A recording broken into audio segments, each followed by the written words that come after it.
का दिलवा वाले रे गोलुआ।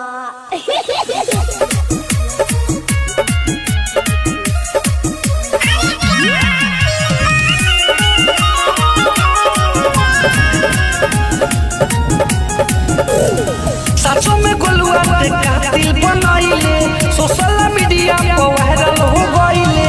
साचो में गोलुआ ते कातिल बनाइले सोशल मीडिया पर वायरल हो गइले। बोले ले दातवा चिहार के बोले ले दातवा चिहार के ले गइले दिलवा निकाल के। तोर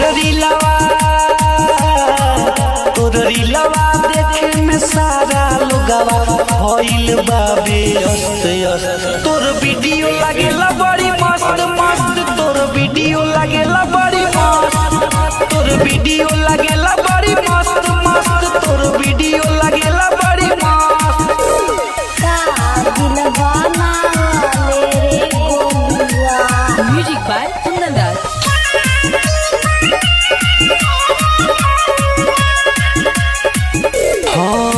देखे में करिया बड़े काला बाबी जोर रे।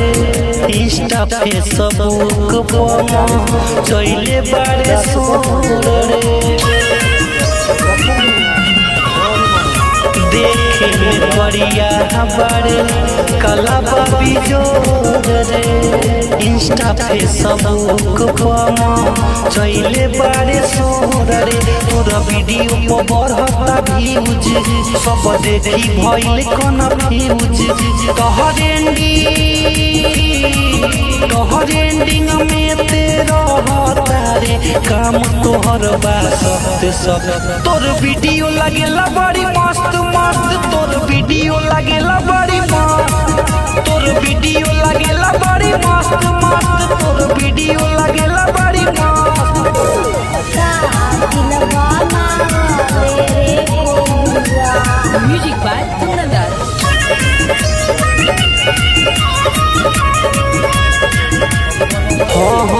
देखले बानी वीडियो जब से आवता ख्याल रे।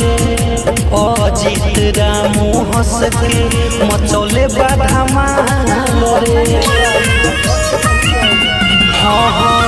देखले बानी वीडियो जब से आवता ख्याल रे।